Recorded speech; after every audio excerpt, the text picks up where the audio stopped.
Bismillahirrahmanirrahim. Assalamualaikum warahmatullahi wabarakatuh. Alhamdulillah wassalatu wassalamu ala rasulillah wa ala alihi wa sahbihi wa man tabi'ahu wa mawala. Subhanaka la ilma lana illa ma'allamtana innaka antal alimul hakim. Rabbi syrah li sadri wa yassir li amri wa hlul 'uqdatam min lisani yafqahu qawli. Yang saya hormati para asatiz, tokoh masyarakat, alim ulama, Shahibul bait, Shahibul hajat, mudah-mudahan panjang umur, sehat badan, anaknya soleh solehah, jauhkan dari malapetaka, bencana dan musibah. Ibu-ibu semuanya tak dapat saya sebut satu persatu, insya Allah semuanya dimuliakan Allah Subhanahu wa Ta'ala. Sifat penghuni surga itu la khaufun alaihim wa la hum yahzanun. Dua. Yang pertama, la khaufun, tak ada rasa takut. Ibu, ada rasa takut? Ikhtilaf. Sebagian mengatakan ada, saya mengatakan ada. Waktu Abu Bakar dengan Nabi SAW berdua di Jabal Sur, waktu turun wahyu Jabal Nur, waktu hijrah Jabal Thawr. Beda titik aja tuh, satu Nur, satu Thawr. Waktu di Jabal Thawr itu Abu Bakar ketakutan. Kata Abu Bakar, kalaulah orang kafir musyrik itu melihat ke bawah, la abasarana, pasti mereka melihat kita, karena pintu gua itu di bawah. Orang kafir musyrik itu di atas gini mencari. Seandainya mereka melihat ke bawah, ya Muhammad sallallahu alaihi wasallam, ya Rasulullah, ya Nabi Allah, la abasarana, pasti mereka melihat kita. Sepakat semua ahli sejarah bahwa waktu itu Abu Bakar Siddiq ketakutan. Sudah berapa lamakah Abu Bakar belajar Islam waktu itu? 13 tahun.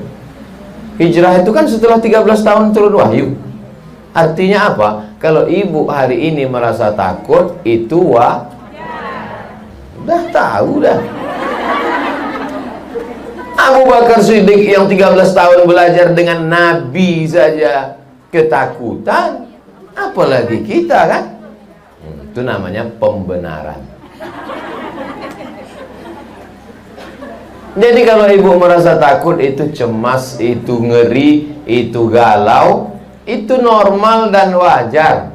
Abu Bakar Siddiq 13 tahun belajar Islam langsung dengan Nabi pun ada rasa takut. Tapi apa kata Nabi? Ma zannuka bisnaini fallahu salisuhuma. Kalau kau sangka kita di gua ini berdua, maka sesungguhnya ada yang ketiga. Siapa yang ketiga? Allah. Apa pelajaran dari cerita ini? Bahwa orang selama masih dibelah kulitnya, ada darah dan urat, berarti ada takutnya. Kecuali begitu diboset keluar kabel. Saya tahu ibu-ibu ini ada rasa takut semua. Takut bapak itu dilarikan pelakor. Emang ketawa, tapi dalam hati janganlah ya Allah, janganlah ya Allah. Jadi ada rasa takut itu normal. Kenapa Ustadz judul siang ini Ustadz Robah? Enggak, saya tak ada robah judul. Karena sekarang ini semua orang rasa takut. Sejak COVID ini takut. Takut di PHK, takut dirumahkan. Saya dulu ada sekian pegawai karyawan dirumahkan, menangis. Saya bilang, apa salahnya dirumahkan? Dirumahkan kan enak, nggak kerja. Dirumahkan itu artinya di PHK, Pak Ustadz. Itu artinya dirumahkan, dipotong. Ustadz Somad, pajak hotel 4 miliar di kota ini, kata pegawai ke saya. 4 miliar sebulan, Pak. Iya, Pak Ustadz. Sekarang tahu Ustadz berapa? 125 juta dari 4 miliar. Berapa pegawai yang di PHK? Menangis itu karyawan mall, karena tak ada orang belanja. Oleh sebab itu ketakutan yang luar biasa. Maka kalau sudah ibu takut, ketakutan ibu ceritakan ke bapak itu, silap-silap tali jemuran itu naik ke atas. Nah, saya mau ibu-ibu ini ketika Abu Bakar takut, ada orang yang membangkitkan semangat dia untuk berani. Ma zannuka bisnaini, kalau kau sangka kita di sini berdua, maka ada yang ketiga, Allah. Dia menjadi kuat. Nanti ketika bapak tuh, aku takut ini, aku mau kena PHK, cuma anak kita, cuma anak ini, langsung ibu bilang, ma zannuka bisnaini, jangan kau sangka kita berdua, banyak lagi orang susah macam kita juga. Jadi kuatkan dia. Sebab itu maka Nabi Shallallahu Alaihi Wasallam itu mengatakan bahwa wa minal isnaini abadu, kalau kamu berdua setan lari. Kalau kamu berdua setan lari. Kenapa? Karena ada di situ watawasau bil haq, menguatkan kebenaran. Ada Allah, jangan kau takut. Yakin dengan gaji, gaji putus. Yakin dengan harta warisan, habis sudah. Yakin dengan uang tunjangan, macam mana ada uang tunjangan, gaji aja hilang. Maka keyakinan tentang dia. Itu makanya habis subuh itu kita kalau mau selamat sampai petang disuruh baca ayat kursi. Apa sebetulnya isi ayat kursi? Keyakinan bahwa ada Allah. Orang kalau sudah susah, galau, itu Allah itu hilang-hilang timbul. Kadang-kadang ada, kadang-kadang tidak. Ustaz kok tahu? Saya pernah merasakannya. Pulang dari Maroko, ijazah kiri LC, kanan MA, LCMA, lulusan luar negeri. Ikut tes dosen, ujian fit and proper test, seleksi bahasa Arab lulus, seleksi bahasa Inggris lulus, tes potensi akademik lulus deh semua. Tinggal audiensi berdua, pesertanya tinggal 2. Pas pengumuman dia lulus, saya tak lulus. Error, gelap dunia ini. Lembut rasa aspal tuh dipijat. Bukan kita bodoh. Kalau kita bodoh tak lulus wajar. Kita lulusan luar negeri, bukan kaleng-kaleng. Bisa pula tak lulus. Jadi sebetulnya saya pelajari itu dalam hidup saya, supaya engkau ketika ceramah itu berisi, supaya ketika kau ceramah itu kau pernah mengalaminya. Abdul Somad, kau sudah diuji di Al-Azhar S1, kau sudah diuji di Maroko menulis tesis S2 300 halaman pakai bahasa Arab di depan profesor-profesor. Ini sekarang ku uji kau ujian hidup, supaya ketika kau menyampaikan, bukan kata-kata yang diolah oleh bibir tapi tak pernah dirasakan. Makanya kalau datang mahasiswa, datang orang cerita tentang kegagalan hidup, saya ini Pak Ustadz nggak lulus tes. Aku pun dulu pernah juga macam itu. Tapi ada orang lain yang menguatkan kita. Tapi beda ucapan Nabi Muhammad SAW dengan ucapan Nabi Musa. Apa kata Nabi Muhammad kepada Abu Bakar? La tahzan, jangan galau, jangan susah hati, jangan kau takut, jangan kau cemas. Don't be sad. La tahzan itulah yang ditulis oleh seorang penulis ketika dia dalam penjara. Di tengah kesendiriannya ditulisnya lah buku tebal, dikasihnya judul La Tahzan, Don't Be Sad. Buku itu bestseller. Siapa namanya?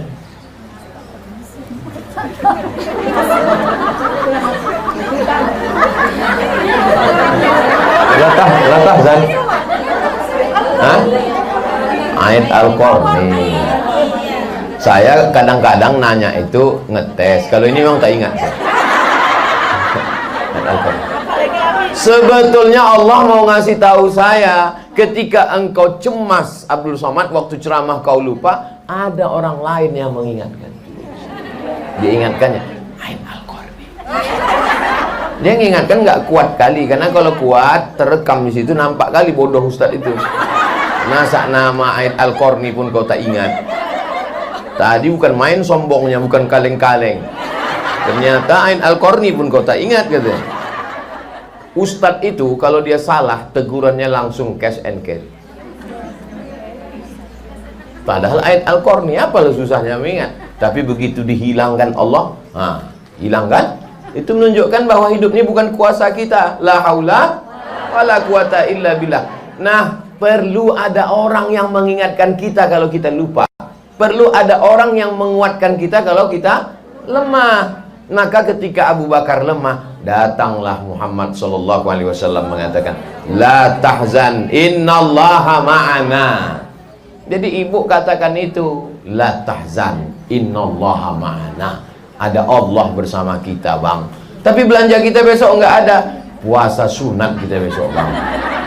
Tapi jangan lama-lama kali, Bang. Lama-lama kali kalau ikut tiket pesawat udah ibu siap nih balik ke Jawa. Nah, tapi beda antara jawaban Nabi Muhammad SAW dengan Nabi Musa alaihissalam.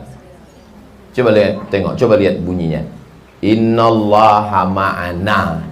Nah itu kan Allah bersama kita. Ma'ana, Allah bersama kita. Tapi kalau Nabi Musa enggak. Inna ma'iyya, Allahumma hdini. Kalau aku, kalau kita Allahumma hdina. Nabi Muhammad lebih mengedepankan kita. Allah bersama kita, Abu Bakar, jangan takut. Tapi Nabi Musa enggak. Inna ma'iyya, bersamaku ada Allah. Kenapa Nabi Musa mengatakan bersamaku? Mengapa tak dikatakannya bersama kita? Karena sahabat Muhammad beda dengan sahabat Musa. Sahabat Muhammad SAW itu ketakutan. Orang yang ketakutan mesti kita kuatkan.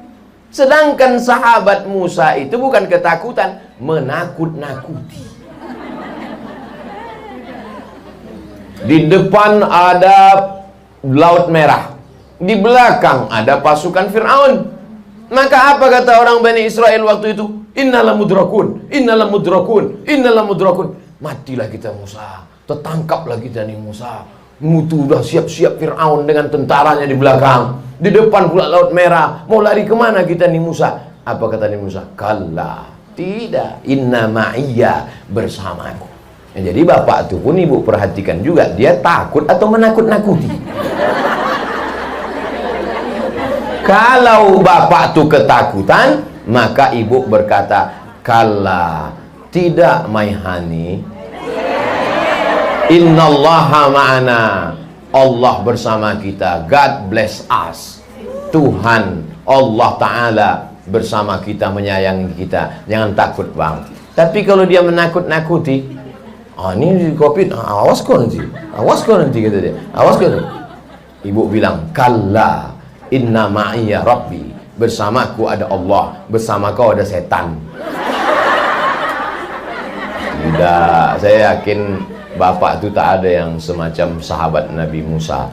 Semua bapak-bapak di Batam nih baik-baik semua. Ustaz Somad ngomong gitu kan untuk menyenangkan hati kami. Tidak. Seandainya bapak itu tak baik, tak mungkin diizinkannya ibu pengajian. Tanda baiklah dia maka ibu pengajian petang. Panas-panas begini. Bisa pula diizinkannya. Covid begini. Bisa pula diizinkannya ibu. Kalau dia Fir'aun, mana dikasihnya itu? Bang, aku mau pengajian. Tak ada pengajian tuh. Ada itu katanya. Sini aja kau sampai mati. Tapi begitu ibu bilang, bang aku pengajian, pergilah kau pengajian supaya nanti kau masuk surga. Kalau abang masuk neraka, kau tarik-tarik abang dari neraka. Nanti ya. Nah, oleh sebab itu ibu yang dimuliakan Allah Subhanahu wa Ta'ala, maka disebutkan dalam Al-Quran, huwallazi anzala sakinata fi qulubil mu'minin. Allah yang menurunkan ketenangan ke dalam hati orang yang beriman. Letak ketenangan itu macam cawan kosong. Ini letaknya. Hati macam cawan kosong. Lalu ketenangan itu airnya. Ditumpahkanlah air ke dalam. Jadi hati kita itu, dibuka hati kita itu untuk menerima ketenangan dari Allah Subhanahu wa Ta'ala. Kalau sudah engkau membuka hatimu, lalu turun ketenangan itu, maka kalau sudah kau tenang, apapun yang terjadi di dunia ini kau tak takut. Tak bisa ketenangan itu dibangkitkan oleh motivator. Sekarang kan itu yang banyak. Diundang motivator dari Jakarta ke hotel, mematikan lampu, hidup sound system. Semangat, semangat, semangat. Keluar dari hotel, loyo. Tak bisa. Karena ini faktornya bukan ekstern, tapi intern di dalam. Saya terus terang tak ada rasa takut saya.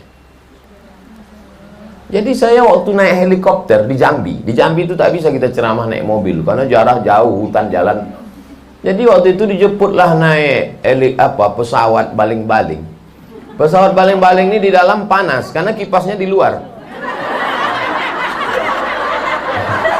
Pesawat baling-baling.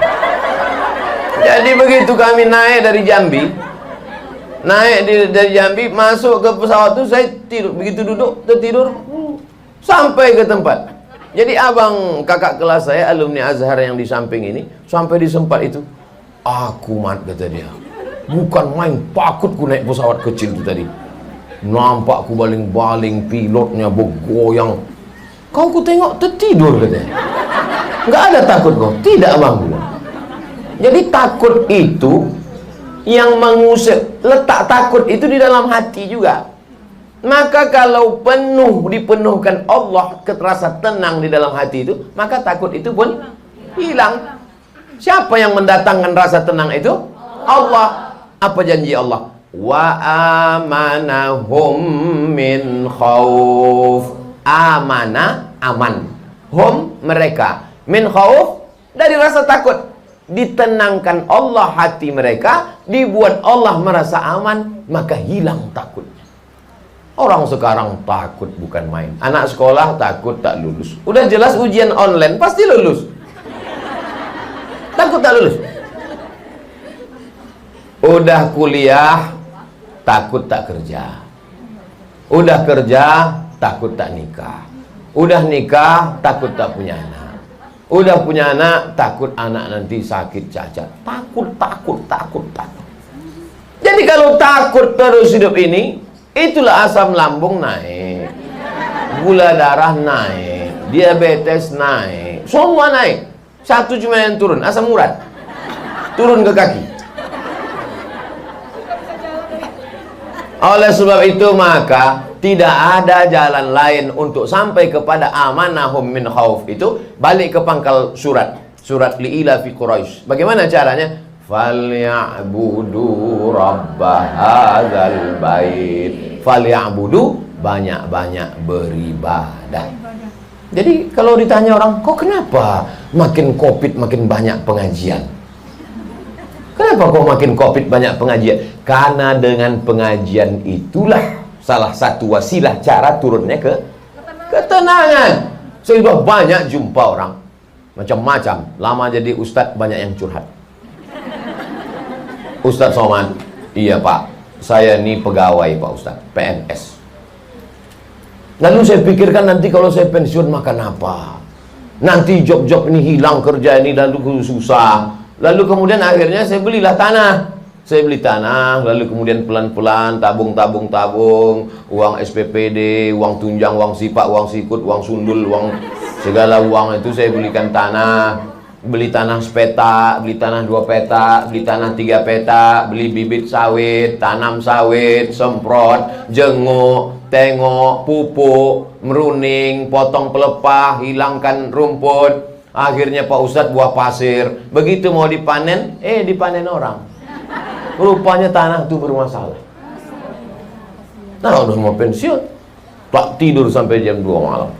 Berputar-putar di kepala itu, mengutuk nasib, melihat masa lalu. Kenapa kau beli tanah? Kenapa kau tanam sawit? Coba kalau kau buat dulu kos-kosan. Coba kalau kau dulu.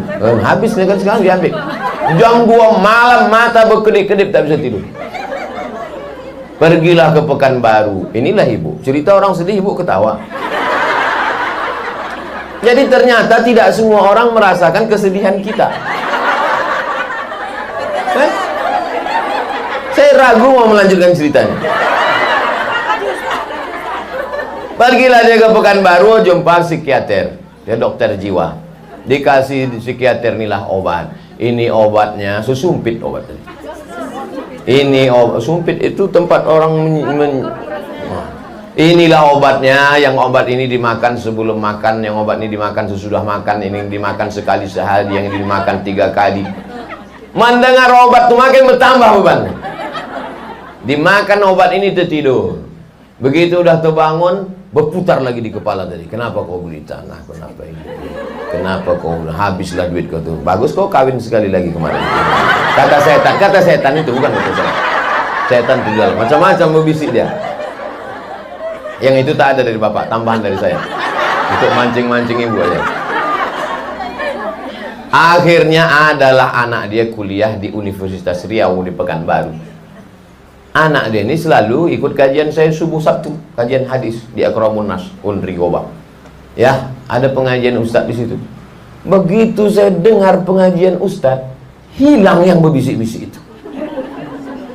Lalu kemudian datang saya setiap Sabtu, Pak Ustaz. Dia jauh dari Indragiri Hulu, 3 jam naik mobil. Tapi demi hilang ini bisikan-bisikan di kepala ini, kupaksa-paksakan datang Pak Ustaz. Akhirnya aku ikuti pengajian Ustaz setiap Sabtu, hilang dan sehat aku sekarang Pak Ustaz. Pulang dia ke kampung, lama udah ceritain. Pulang dia ke kampung, dia menjadi aktif, dihidupkannya masjid. Saya diundang ke kampung itu acara lomba rebana ibu-ibu. Semangat dia, balik lagi ke masjid. Disitulah baru saya paham, ternyata ceramah itu menghilangkan susah hati orang, menghilangkan rasa takut orang. Dulu saya ceramah tak tahu saya efeknya itu. Tahu saya ceramah itu ya ceramah aja. Ceramah saya, habis itu tanya jawab, selesai. Dulu gitu, ceramah tanya jawab selesai. Sekarang ceramah tanya jawab, foto-foto pula. Barulah saya paham, rupanya ceramah itu salah satunya adalah mengusir. Setelah saya baca dalilnya, memang ada dalam hadis. Majtama'a qaumun, sekelompok orang berkumpul. Yatsluna kitab Allah, membaca ayat-ayat Allah, membaca hadis-hadis Rasulullah SAW, bersolawat dia. Berkumpul, membaca ayat-ayat Allah, membaca hadis-hadis Rasulullah, bersolawat. Wa yatadarasunahu fima bainahum, mengkaji isinya. 3 yang kau lakukan, 4 dibalas Allah. Nazalat alaihimus sakinah. Ini dia. Saya sudah lama tahu hadisnya, tapi nyata langsung dialami orang baru setelah jadi ustaz. Nazalat alaihimus sakinah, diturunkan Allah ketenangan ke dalam hatinya. Hafat bihimul malaikah, turun malaikat. Kalau udah turun malaikat, setan-setan kabur lagi. Begitu setan nengok ada malaikat, cabut kita, gawat ini kata dia. Wasyiat bihimur rahmah, diliputi Allah dengan rahmat dan kasih sayangnya. Wa zakarahumullahu fiman indah, dibanggakan Allah Ta'ala kepada para malaikat. Salah satu menurunkan ketenangan ke dalam hati adalah dengan pengajian. Jadi kalau sudah ibu ini tenang, pulang dia ke rumah, bapak itu pun bisa ditenangkannya.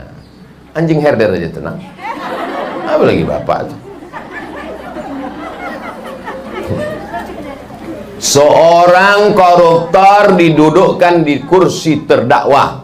Ketika ditanya oleh hakim, makan kau sikit, badan kau bukan gemuk besar, pakaian kau pun biasa saja, mobil kau pun biasa saja, kenapa sampai kau korupsi sebanyak ini? Mengakulah dia di situ. Biniku minta belikan gelang sebesar, minta kaki. Banyak orang tak setuju dengan cerita ini, karena seolah-olah di situ perempuan dipojokkan. Iya kan? Oh, apa laki-laki masuk penjara gara-gara perempuan? Tapi ini fakta, bukan fiktif. Memang bapak itu tak terlalu banyak keinginannya. Dia mau minum teh manis tak bisa, kena diabetes mellitus.